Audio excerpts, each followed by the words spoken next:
ओम नमः शिवाय। हर हर महादेव। आज जेठ माह के शुक्ल पक्ष की चतुर्दशी तिथि और सोमवार है। कल मंगलवार को सुबह 11:35 से पूर्णिमा तिथि की शुरुआत हो जाएगी और पूर्णिमा तिथि का समापन 11 जून बुधवार को दोपहर 1:13 पर होगा। ऐसे में पूर्णिमा का व्रत 2 दिन रखा जाएगा, क्योंकि जो व्रती चंद्रमा का अर्घ देने के बाद अपने व्रत का पारण करते हैं वह कल मंगलवार को व्रत रखें, और जो उदय तिथि के अनुसार व्रत रखते हैं वह पूर्णिमा का व्रत बुधवार को रखें। तो हर महीने के अंतिम 3 दिन बहुत ही फलदायी होते हैं। तो सुबह जल्दी उठे, स्नान आदि से निवृत्त होकर उदय होते हुए सूर्य भगवान को अर्घ दें और फिर श्री हरि विष्णु भगवान और कान्हा जी की कथाओं को सुने। जेठ पूर्णिमा पर तांबे और चांदी का दान बहुत ही शुभ होता है, तो इसके लिए आप पूर्णिमा तिथि को तांबे का कलश दान करें या फिर चांदी की कोई वस्तु दान कर सकते हैं। तांबे का कलश अगर आप दान करते हैं तो ध्यान रखें कि खाली कलश कभी भी दान नहीं करना चाहिए। इसके अंदर आप गुड़ या चावल रखकर दान कर सकते हैं। दान आप गरीब और ज़रूरतमंद व्यक्ति को भी कर सकते हैं, और अपने घर की बहन बेटियां जिनका घर विवाह हो चुका है उन्हें भी आप इन चीज़ों का दान कर सकते हैं।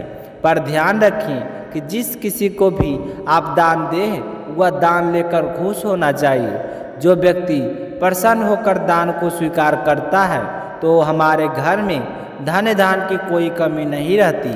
और अगर हम गुस्सेल या घमंडी लोगों को दान करते हैं तो हमें हमारे दान का कोई पुण्य फल नहीं मिलता है।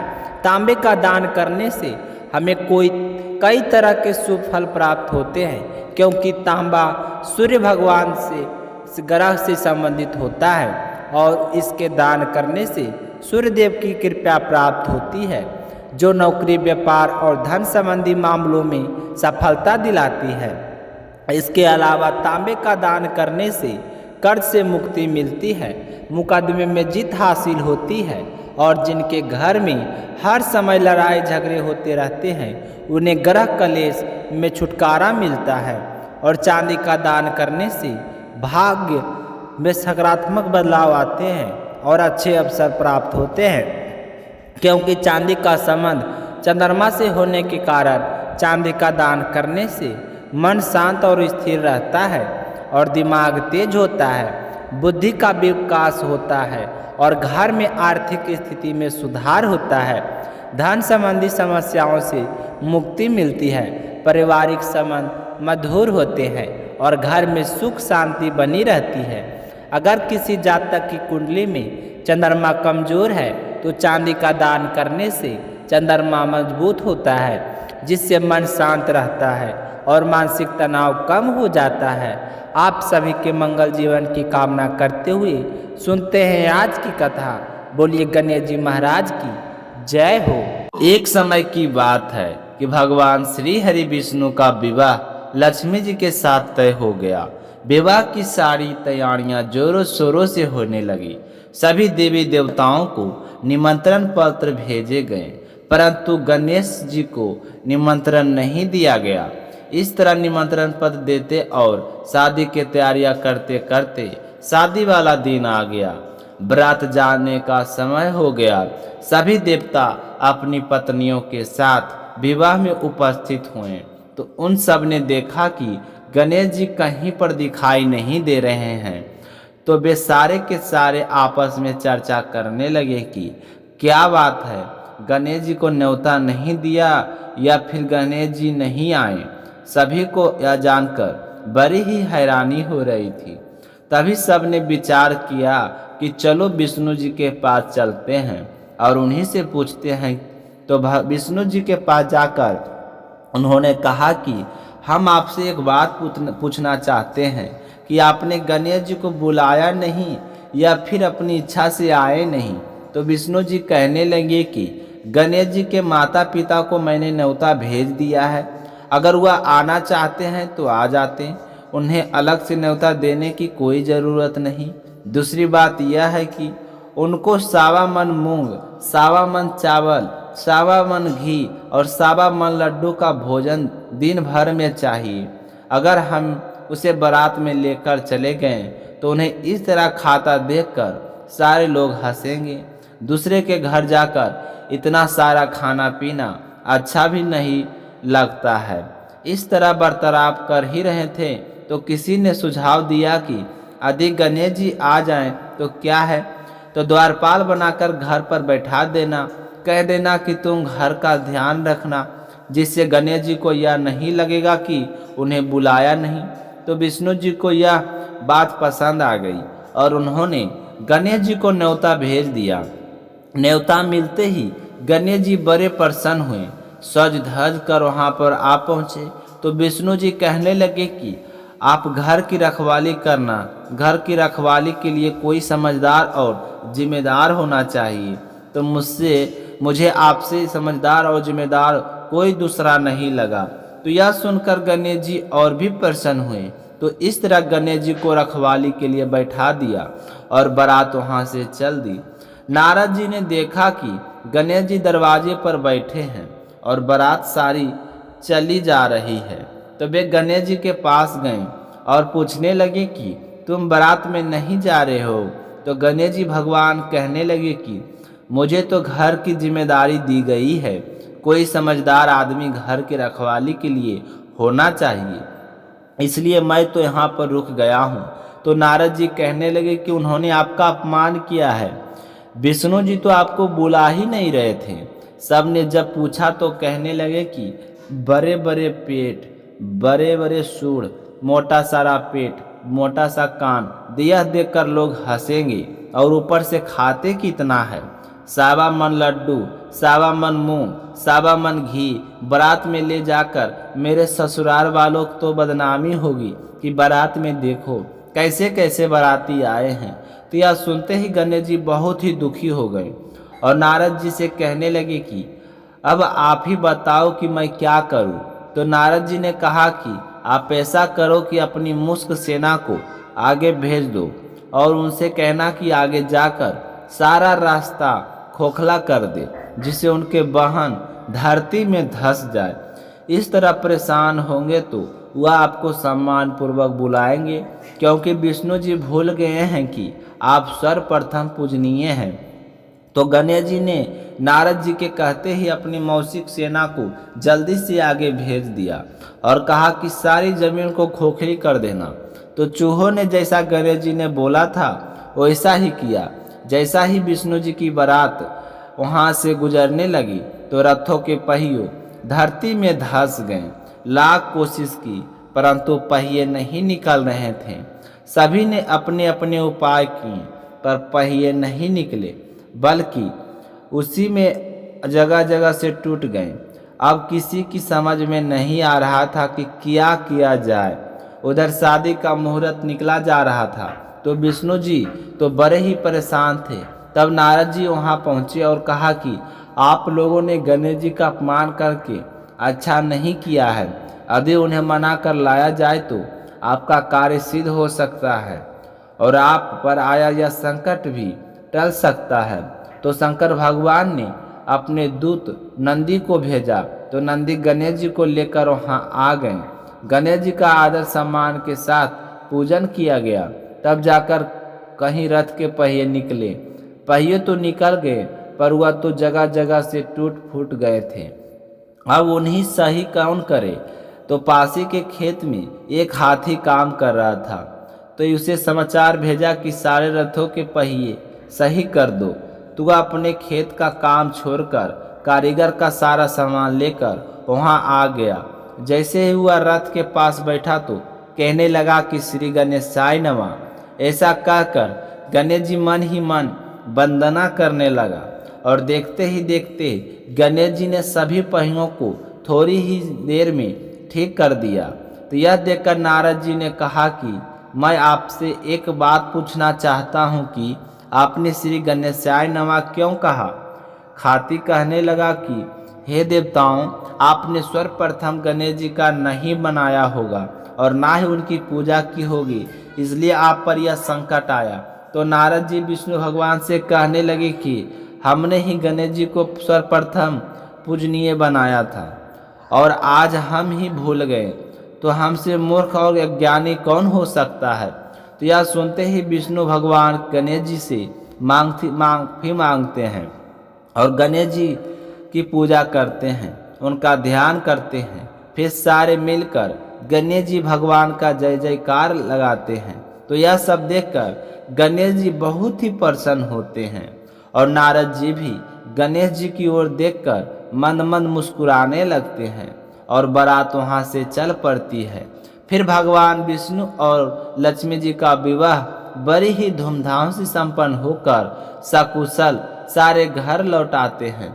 इसलिए कोई भी व्रत पूजा पाठ हो, गणेश जी की भगवान को जरूर याद करना चाहिए। ज़्यादा समय नहीं है तो एक छोटी सी कहानी सुनकर ही शुभारंभ कर सकते हैं। बोलिए गणेश जी भगवान की जय हो। अब अपने सुनते हैं भगवान भोले शंकर की कथा। बोलिए शिव गौरी की जय हो। प्रजापति महर्षि कश्यप की कई पत्नियां थीं।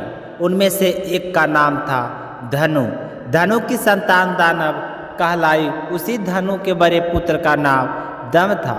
दम बहुत ही सदाचारी और धार्मिक प्रकृति का था। अन्य दानवों की भांति उसमें ना तो ईर्ष्या थी और ना ही वह देवताओं से द्वेष रखता था।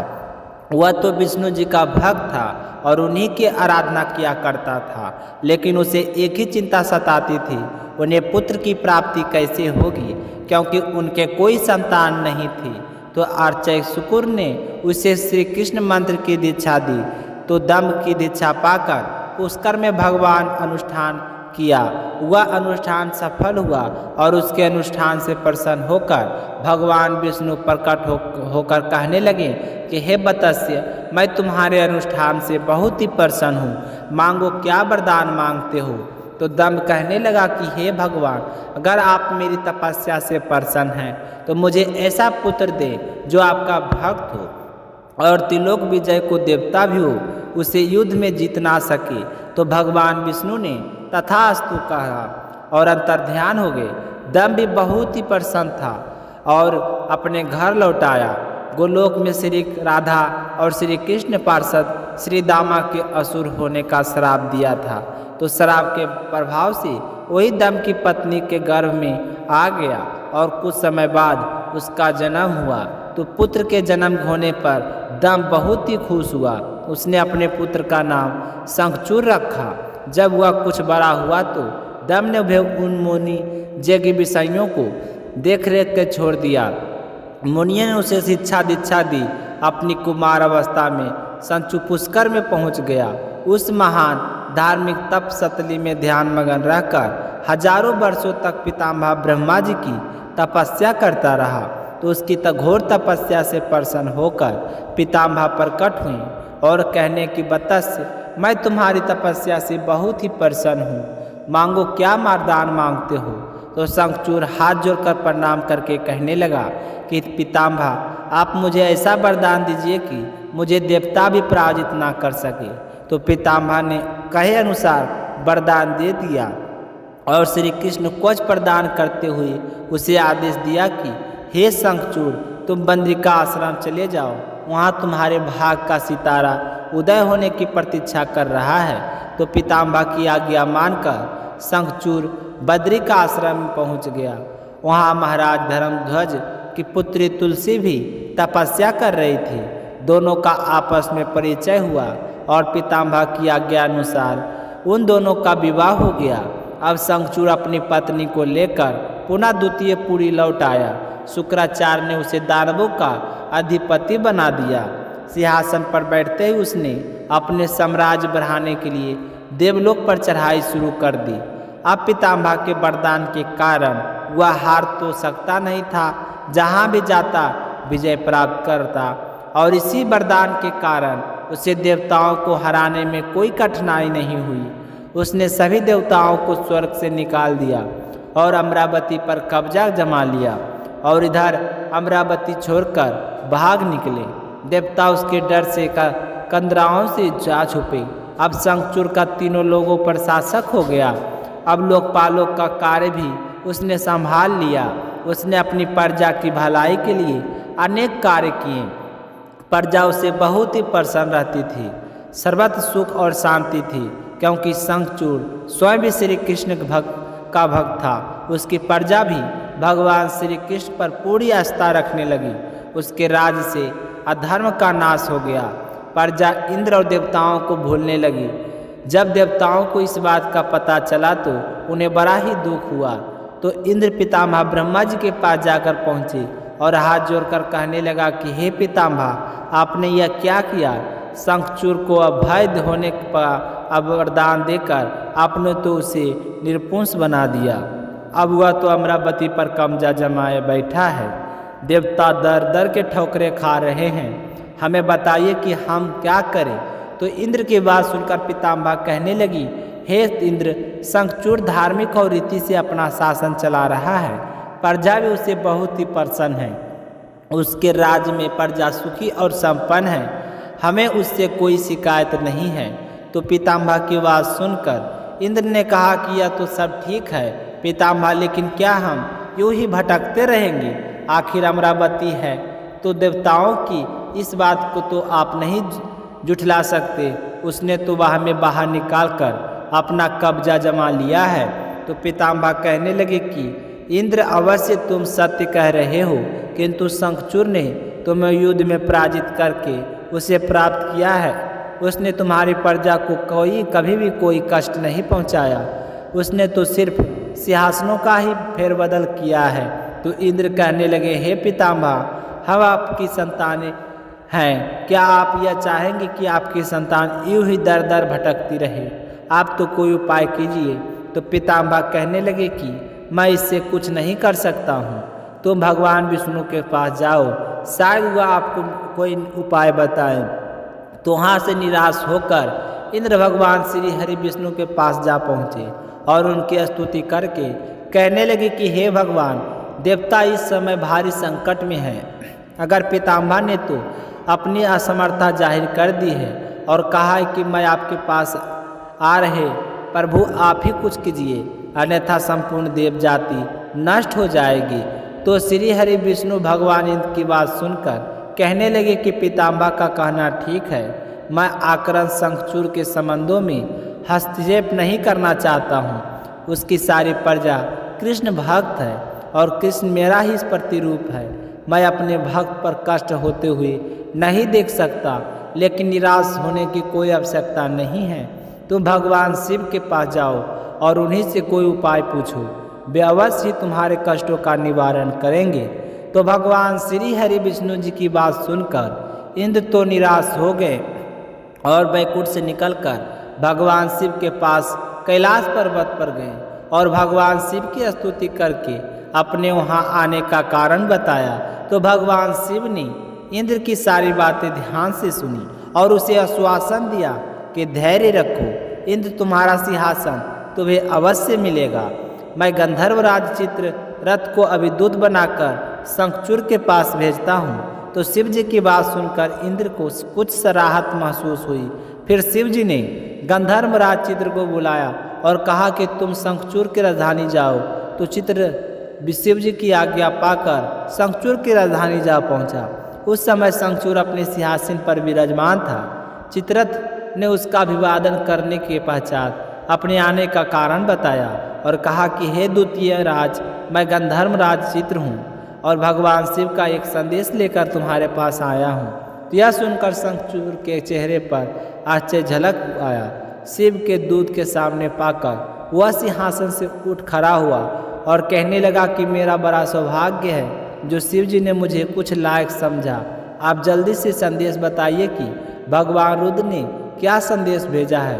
तो गंधर्वराज कहने लगा कि हे द्वितीय राज, भगवान शिव का संदेश है कि तुम देवताओं को राज उन्हें वापस लौटा दो और उनका भी अधिकार उन्हें दे दो।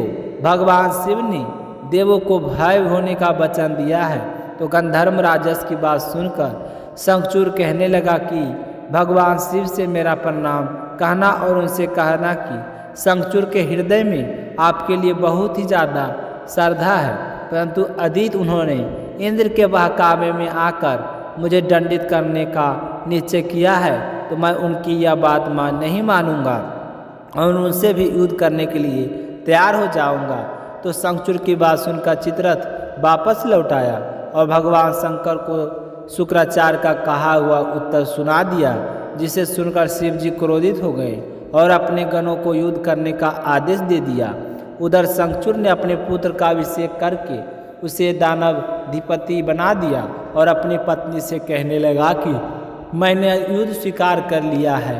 हे देवी, ईश्वर करे कि युद्ध में हमारी विजय हो। अब मुझे अनुमति दो, मेरी सेनाएं युद्ध के लिए तैयार खड़ी है। तो इस तरह शंखचूड़ अपनी सेनाएं लेकर युद्ध भूमि में जा पहुंचा। दोनों सेनाएं ने गोमत्रक पर्वत के समीप एक दूसरे के सामने आ खड़ी हुई। भगवान शिव ने शंखचूड़ से एक बार फिर से पूछा कि वह नादानी ना करे और युद्ध से दूर रहकर उनकी बात मान ले, लेकिन शंखचूड़ ने शिव जी की बात को नहीं माना और फिर दोनों सेनाओं में घनघोर युद्ध बिछड़ गया। भगवान शिव और शंखचूड़ आमने सामने डट गए। दोनों के सामने अस्त्र शस्त्रों से युद्ध होने लगा। फिर भगवान शिव ने जो कि शंखचूड़ का वध करने के लिए त्रिशूल उठाया था, तो आकाशवाणी हुई कि हे देवादिदेव आप प्रलयकर है, सर्वसमर्थक, किंतु आपको मर्यादा पुरुषोत्तम रक्षा करनी चाहिए। उस स्तुति को मर्यादा को नष्ट ना करे। जब तक शंखचूड़ के पास श्री हरि का कवच है और जब तक उसकी पतिव्रता पत्नी मौजूद है, तब तक उस पर बुढ़ापा भी नहीं आ सकता। मृत्युवाणी तो दूर है। तो आकाशवाणी के समाप्त होते ही शिव जी का त्रिशूल अपने आप रुक गया और उसी समय भगवान विष्णु हुए तो प्रकट हुए। तो भगवान विष्णु को देखकर शिव जी कहने लगे कि हे भगवान, आपने तो मुझे बहुत ही बड़े संकट में डाल दिया है। आप ही ने तो इंद्र को मेरे पास भेजा और जब मैंने उसे भय करने के लिए युद्ध आरंभ किया तो आपका ही कवच आड़े आ गया। अब आप ही कोई उपाय सोचिए। तो श्री हरि विष्णु भगवान कहने लगे कि शंखचूड़ को भी श्राप मिला हुआ है और वह श्राप का समय समाप्त होने वाला है। अब इसे असुर योनि से मुक्ति होकर गोलोक जाना होगा। यह कृष्ण भक्त है और कृष्ण भक्त मेरा ही प्रतिरोध है, अतः इसे वापस गोलोक भेज दिया जाएगा। फिर विष्णु ने एक ब्राह्मण का वेश धारण किया और शंकराचार्य के पास गए और जाकर कहने लगे कि हे दानवराज, मैं निर्धन ब्राह्मण हूँ, कुछ पाने के लिए आज के पास आया हूँ। इसका आगे क्या हुआ कल जानेंगे अगली व्रत कथा में। आज के लिए बस